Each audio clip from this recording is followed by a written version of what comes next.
Hello प्यारे बच्चों, आज हम स्टार्ट कर रहे हैं नया चैप्टर का नाम है वेक्टर, सदिश। ठीक है, फिजिक्स के पॉइंट ऑफ व्यू से अगर बात की जाए तो वेक्टर अपने आप में एक बेसिक कॉन्सेप्ट है। मतलब बुक्स में इसको ठीक है एक चैप्टर की फॉर्म में दिया हुआ है, चैप्टर के नाम से दिया हुआ है, बट ये अपने आप में एक ऐसा बेसिक कॉन्सेप्ट है जो थ्रू आउट द फिजिक्स आपके काम आता है। मतलब आप किसी भी लेवल पर फिजिक्स को पढ़ रहे हो, 11th में 12th में कंपटीशन की आप तैयारी कर रहे हो, even BSc MSc high level की स्टडीज़ पर भी जब आप चले जाते हैं तो वेक्टर कभी भी हमारा पीछा नहीं छोड़ता। So vector is a basic concept of the physics. तो ये चैप्टर बहुत इंपॉर्टेंट है। वेक्टर से रिलेटेड कुछ बेसिक चीज़ें हैं। एडिशन ऑफ वेक्टर आएगा, सब्ट्रैक्शन ऑफ वेक्टर आएगा, मतलब दो वेक्टर को जोड़ना, एक वेक्टर में से दूसरे वेक्टर को घटाना, किस तरह से हम रिजल्टेंट वेक्टर या परिणामी सदिश प्राप्त करते हैं, किस किस तरह के वेक्टर्स होते हैं, what are the types of the vectors, सदिश कितने प्रकार के होते हैं, ये सारी चीज़ें इस चैप्टर में डिस्कस की जाती हैं। ठीक, तो कुछ पहले बेसिक फंडामेंटल चीज़ को अपन डिस्कस कर लेते हैं कि एक्चुअल में जो फिज़िकल क्वांटिटीज़ हैं, ठीक है ना, जितनी भी हम फिज़िकल क्वांटिटीज़ की बात करते हैं, जितनी भी फिज़िकल क्वांटिटीज़ मतलब भौतिक राशियों की बात करते हैं, एक्चुअल में साइंटिस्ट लोगों ने उनको दो कैटेगरीज में डिवाइड किया। अच्छा, यहाँ पर एक पॉइंट और निकल करके आता है कि फिजिकल क्वांटिटीज़ या भौतिक राशियों को डिवाइड करने के लिए भी क्राइटेरिया अलग अलग होते हैं। ठीक है, जैसे यूनिट एंड डायमेंशन चैप्टर की अगर हम बात करें तो वहाँ पर हमने दो क्वांटिटीज़ ली थी, फंडामेंटल क्वांटिटी और डिराइव्ड क्वांटिटी, मूल राशि और व्युत्पन्न राशि, क्योंकि वहाँ पर हमको मात्रक पद्धति या सिस्टम ऑफ यूनिट के हिसाब से कुछ बात करनी थी, इसलिए हमने वहाँ पर कैटेगरीज ये दो ली थी। अब यहाँ पर कुछ डायरेक्शन और मैग्नीट्यूड मतलब दिशा और परिमाण से रिलेटेड बात हो रही है, तो यहाँ पर कैटेगराइज करने का तरीका अलग हो जाता है। यहाँ अगर हम बात करेंगे तो फिजिकल क्वांटिटीज़ मतलब भौतिक राशियों को दो कैटेगरीज में डिवाइड किया। एक को हम कहते हैं स्केलर और एक को हम कहते हैं वेक्टर। ठीक है, अच्छा रियलिटी में अगर बात की जाए तो तीन कैटेगरीज बनती हैं। ठीक है, एलिमेंट्री लेवल पर मतलब बेसिक लेवल पर तीसरी कैटेगरी का जनरल डिस्कशन किया नहीं जाता है, मतलब वो तीसरी कैटेगरी जनरली पढ़ाई नहीं जाती है, लेकिन फिर भी मैं उसके बारे में आपको कुछ इंट्रोडक्शन ज़रूर दूंगा। तीसरी जो कैटेगरी होती है वो होती है टेंसर। तीसरी जो कैटेगरी होती है वो टेंसर, जिसको हम हिंदी में कहते हैं प्रदिश। ठीक है, इस पर चर्चा बाद में करेंगे, बस दिमाग में इतना सा रखना कि एक कैटेगरी और होती है टेंसर, जिसको कहते हैं। स्केलर को हम कहेंगे हिंदी में अदिश और वेक्टर को हम हिंदी में कहेंगे सदिश। ठीक है, तो अभी हम ये मान करके चलें कि जितनी भी फिजिकल क्वांटिटीज़ या भौतिक राशि हैं उनको हम दो कैटेगरीज में लेकर के चल रहे हैं, स्केलर और वेक्टर। ऑब्जर्वेशन क्या हुआ? ऑब्जर्वेशन ये हुआ कि कुछ फिजिकल क्वांटिटीज़ या भौतिक राशि ऐसी हैं जिनको रिप्रेजेंट करने के लिए, व्यक्त करने के लिए, जिनके बारे में पूरी इंफॉर्मेशन देने के लिए, उनके बारे में पूरी सूचना देने के लिए केवल और केवल मैग्नीट्यूड या परिमाण की रिक्वायरमेंट होती है। मैग्नीट्यूड को हिंदी में कहते हैं परिमाण। Don't be confuse with the word, ये परिमाण है, परिणाम नहीं है। तो मैग्नीट्यूड का मतलब परिमाण। ठीक, और कुछ क्वांटिटीज़ या राशियाँ ऐसी हैं जिनको रिप्रेजेंट करने के लिए, जिनकी इन्फॉर्मेशन देने के लिए हमको परिमाण और दिशा मतलब मैग्नीट्यूड और डायरेक्शन दोनों की रिक्वायरमेंट होती है। कहने का मतलब ये हुआ कि दो वर्ड हैं, मैग्नीट्यूड और डायरेक्शन, परिमाण और दिशा। पूरा चैप्टर इन दो वर्ड्स पर ही इर्द गिर्द घूमता रहेगा। तो परिमाण का मतलब हुआ वैल्यू, मैग्नीट्यूड का मतलब है वैल्यू, और डायरेक्शन का और दिशा का मतलब हम समझते हैं। ठीक है, तो जिन फिजिकल क्वांटिटीज़ के लिए, जिन भौतिक राशियों के लिए केवल मैग्नीट्यूड की रिक्वायरमेंट है, केवल मैग्नीट्यूड मतलब केवल परिमाण की आवश्यकता है, उनको हम कहेंगे स्केलर या अदिश। और बेटा जिनके लिए हमको मैग्नीट्यूड के साथ में डायरेक्शन की भी रिक्वायरमेंट होती है, परिमाण के साथ में दिशा की भी आवश्यकता होती है, उनको हम कहते हैं वेक्टर क्वांटिटी। एक बहुत सिंपल सा एग्जांपल अपन लेकर के चलते हैं, क्योंकि थ्रू द एग्जांपल्स चीज़ें बहुत इजीली समझ में आती है। एक सिंपल सा एग्जांपल, मैं दो सेंटेंस बोलूँगा, आप ऑब्जर्व करेंगे दोनों सेंटेंसेस में डिफरेंस क्या है। मैंने कहा कि मैं अपनी पोजीशन से, मैं अपनी स्थिति से 10 मीटर विस्थापित हुआ, 10 मीटर डिस्प्लेस हुआ, मतलब मैं अपनी पोजीशन से, स्थिति से 10 मीटर खिसक गया। ठीक है, अब दूसरी बार में इसी सेंटेंस को मैंने थोड़ा सा और इम्प्रोवाइज करके बोला कि मैं अपनी पोजीशन या स्थिति से 10 मीटर नॉर्थ की तरफ खिसक गया। तो आपने ऑब्जर्व किया होगा दोनों सेंटेंसेस में काफ़ी कुछ सिमिलरिटी है, एक पॉइंट पर डिफरेंस आ रहा है। पहले में मैंने केवल इतना बताया था कि मैं 10 मीटर खिसका हूँ, दूसरे में मैं ये बता रहा हूँ कि मैं 10 मीटर नॉर्थ की तरफ खिसका हूँ। तो अगर हम गौर करें तो पहले सेंटेंस में केवल मैग्नीट्यूड की बात है, 10 मीटर परिमाण की बात है, और दूसरे में परिमाण के साथ दिशा की भी, मतलब मैग्नीट्यूड के साथ में डायरेक्शन की भी बात है। इसको शॉर्ट में मैं ऐसा बोल सकता हूँ कि फर्स्ट सेंटेंस में we are talking about the scalar quantity.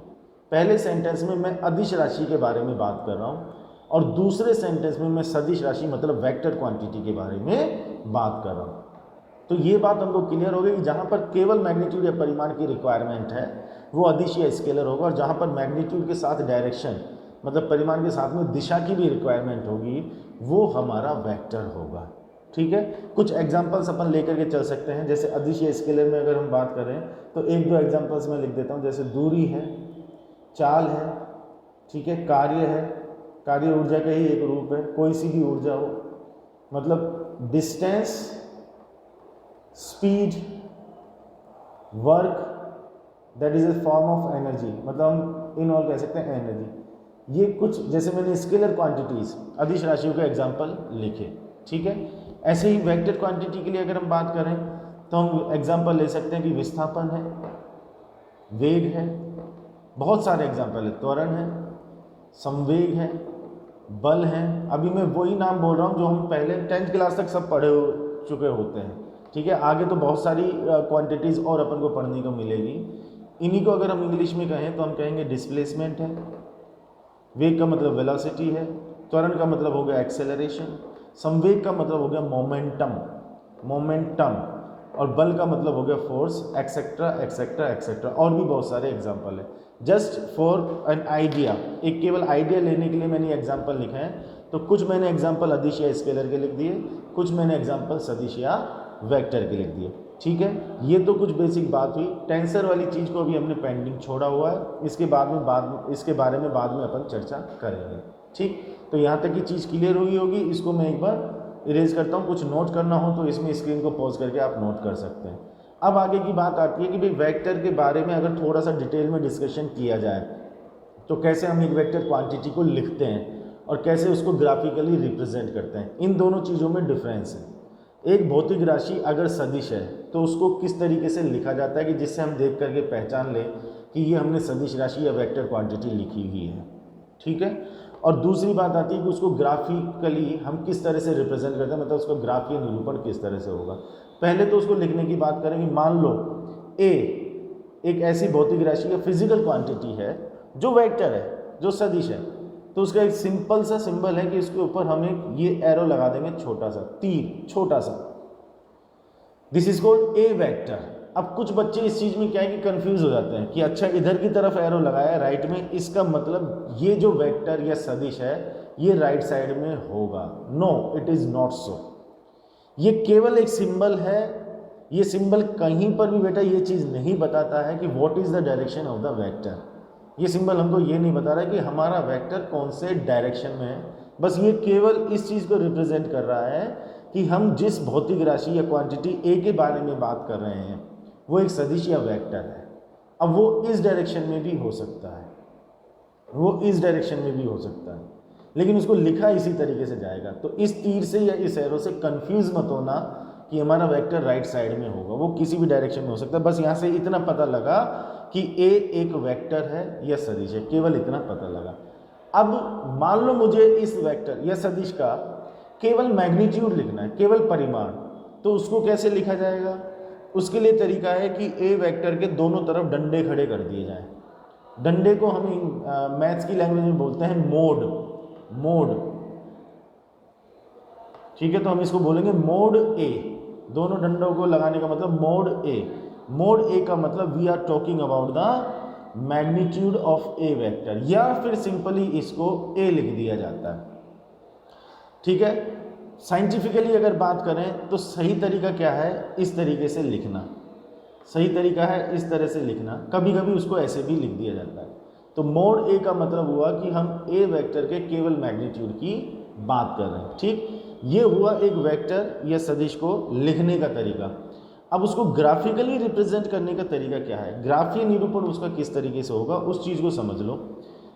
For example, ये हमारे 4 डायरेक्शन है, नॉर्थ, साउथ, ईस्ट और वेस्ट।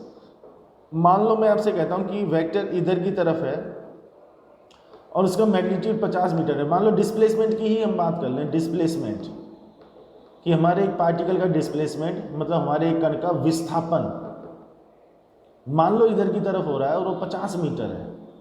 इधर की तरफ विस्थापन या डिस्प्लेसमेंट है 50 मीटर।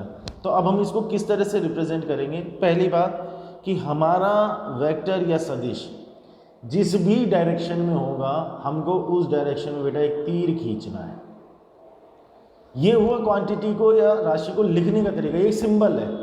यहाँ मैं आपको बता रहा हूँ कि वेक्टर को बनाया कैसे जाता है, रिप्रेजेंट कैसे किया जाता है, दिखाया किस तरीके से जाता है।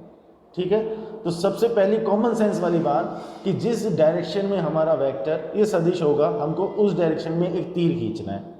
अब सवाल यहाँ पर यह आता है कि सर वो तीर तो हम खींच देंगे, तीर कितना लंबा खींचेंगे? हम में से कोई एक तो इतना लंबा ही तीर खींच देगा, कोई इतना बड़ा तीर खींचेगा और कोई इससे भी बड़ा तीर खींच सकता है। So what must be the length of the arrow, कि जो तीर हम खींच रहे हैं उस तीर की लंबाई कितनी होनी चाहिए, वो डिपेंड करता है उस वेक्टर के मैग्नीट्यूड। जैसे हमने डिस्प्लेसमेंट की बात की, विस्थापन की बात की, तो इसका परिमाण मैग्नीट्यूड कितना है बेटा? 50 मीटर। तो होता क्या है कि जिस डायरेक्शन में तीर या एरो खींचा हमारा वेक्टर तो उस डायरेक्शन में हो गया, तो हमको वेक्टर के डायरेक्शन का तो पता लग गया, सदिश की दिशा का तो पता लग गया। अब साइंटिस्ट लोगों ने बताया कि इस तीर की जो लंबाई होगी, मतलब इस एरो की जो लेंथ होगी, that will be the magnitude of the vector, कि इस तीर की जो लंबाई होगी वो उस सदिश का परिमाण होगी। ठीक है, अब इस चीज़ को हमने सोचा तो प्रैक्टिकली एक प्रॉब्लम सामने आई कि हमने कह तो दिया कि तीर की जो लंबाई है वो परिमाण के बराबर हो, मतलब इसकी जो लेंथ है वो मैग्नीट्यूड के बराबर हो। हम तो यहाँ पर जैसे 50 मीटर ले रहे हैं, कितना भी हो सकता है, किलोमीटर्स में भी हो सकता है। तो अब 50 मीटर का भी हम एक आइडिया लें तो 50 मीटर बहुत बड़ी लेंथ होती है, 50 मीटर, और किलोमीटर में चले गए फिर तो बल्ले बल्ले है। तो 50 मीटर अपने आप में बहुत बड़ी लेंथ है। आप जिस भी नोटबुक पर इसको ड्रॉ करेंगे, क्या उसमें इतनी स्पेस आपके पास है कि आप 50 मीटर लंबा तीर खींच सको, 50 मीटर लंबा एरो बना सको? नहीं होगा इतना स्पेस। तो यहाँ हमको एक प्रैक्टिकल प्रॉब्लम आई, तो उसको सॉर्ट आउट कैसे किया, उसका वे आउट क्या निकाला, उसका रास्ता क्या निकाला? उन्होंने कहा कि अगर आपके वेक्टर का मैग्नीट्यूड मतलब परिमाण बहुत ज़्यादा है, उतना लंबा तीर खींचना आपके लिए अगर पॉसिबल ना हो, तो आप एक स्केल पर बात कर सकते हो कि आप ऐसा मान सकते हो कि भाई 1 सेंटीमीटर 5 मीटर है, हमने ऐसा मान लिया। तो ये स्केल या पैमाना तो हम ग्राफ बनाते हुए पहले भी काम में लेते थे या नहीं लेते थे? बस वही वाली बात हो रही है। अब 1 सेंटीमीटर इक्वल्स टू 5 मीटर का मतलब क्या हो गया कि अगर मैं 1 सेंटीमीटर लंबा तीर बनाऊं तो आप उसको 5 मीटर समझ लेना। तो 50 मीटर के लिए कितने सेंटीमीटर का एरो बनाना होगा? 1 सेंटीमीटर का मतलब 5 मीटर माना जाए, तो 50 मीटर के लिए कितना सेंटीमीटर बनाया जाए? क्या 10 सेंटीमीटर होना चाहिए? यस और नो? यस और नो? 10 सेंटीमीटर होना चाहिए। तो हम प्रैक्टिकली 10 सेंटीमीटर लंबा तीर बनाएंगे, मतलब ये जो लेंथ या लंबाई होगी बेटा ये 10 सेंटीमीटर होगी, और स्केल हमारा ये चल रहा है, तो हम समझ जाएंगे कि 10 सेंटीमीटर लंबा है, 1 सेंटीमीटर का मतलब 5 मीटर, तो इसका मतलब इसका मैग्नीट्यूड या परिमाण 50 मीटर समझा जाए, और उसका डायरेक्शन या दिशा कौन सी है? जिधर की तरफ हमने एरो या तीर बनाया है वो हमारे वेक्टर की दिशा है, वो हमारे सदिश का डायरेक्शन आ गया। बोलो ये बात क्लियर हुई? तो इस तरह से हम उसको ग्राफिकली रिप्रेजेंट कर सकते हैं, जिसमें मैग्नीट्यूड भी आ जाएगा और डायरेक्शन, परिमाण और दिशा दोनों चीज़ें शामिल हो जाएंगी। ठीक, तो यहाँ कुछ बेसिक चीज़ें अभी अपन ने वेक्टर से रिलेटेड डिस्कस की है। स्केलर और वेक्टर की बात की थी, स्केलर में केवल मैग्नीट्यूड, वेक्टर में मैग्नीट्यूड और डायरेक्शन दोनों। फिर हमने वेक्टर क्वांटिटी को लिखने का तरीका, उसके ऊपर एक एरो लगाया, उसके परिमाण या मैग्नीट्यूड की बात की तो दोनों तरफ डंडे खड़े कर दिए, जिसको हमने मोड़ बोला। ग्राफिकली रिप्रेजेंट करने की बात आती है, मतलब ग्राफीय रूप में उसको निरूपित करने की बात आती है, तो एक एरो या तीर बनाना है जिस भी डायरेक्शन या दिशा में हमारा वेक्टर होगा, उस तीर की जो लंबाई है, उस एरो की जो लेंथ है, वो किसी एक स्केल पर उस वेक्टर के मैग्नीट्यूड को या परिमाण को व्यक्त करती है, रिप्रेजेंट करती है। ठीक है, तो होपफुली यहाँ तक की चीज़ें बिल्कुल अच्छी तरीके से क्लियर होंगी बेटा आप सभी लोगों को। ठीक है, एक बार इसको अच्छी तरीके से आप देख लीजिएगा, इसमें कहीं कोई प्रॉब्लम हो तो आप वीडियो को फिर रिवाइंड करके देखना। नेक्स्ट वीडियो में बात करेंगे टाइप्स ऑफ वेक्टर्स की, कि किस किस टाइप के वेक्टर्स होते हैं। इसका थोड़ा सा आइडिया मैं आपको देता हूँ। जैसे इक्वल वेक्टर्स आएंगे, समान सदिश या तुल्य सदिश, फिर अनइक्वल आएंगे, फिर उसके बाद में नेगेटिव या अपोजिट, हिंदी में कहते हैं ऋणात्मक सदिश या विपरीत सदिश। कोप्लेनर वेक्टर आएगा, समतलीय सदिश जिसको कहेंगे। कोलिनियर वेक्टर आएगा, संरेखीय सदिश जिसको कहेंगे। एक बहुत इंपॉर्टेंट आएगा यूनिट वेक्टर, जिसको हम एकांक या इकाई सदिश कहेंगे। तो नेगेटिव वेक्टर और यूनिट वेक्टर मतलब ऋणात्मक सदिश और एकांक या इकाई सदिश, ये बहुत ही इंपॉर्टेंट टाइप हैं। तो नेक्स्ट वीडियो में हम टाइप्स ऑफ वेक्टर की बात करेंगे, फिर उसके बाद में एडिशन ऑफ वेक्टर वगैरह ये सारी चीज़ें डिस्कस की जाएगी। तो ये बेसिक जो चीज़ें हैं, 2-3 स्टार्टिंग के वीडियोस अगर आपने अच्छी तरीके से देख लिए और समझ लिए तो फिर वेक्टर में भी आगे कहीं कोई प्रॉब्लम नहीं आएगी। तो इसको देखिएगा, ठीक है, शेयर कीजिएगा, और बाकी का अपन नेक्स्ट वीडियो में डिस्कस करते हैं। Till then take care, thank you very much, see you soon, bye.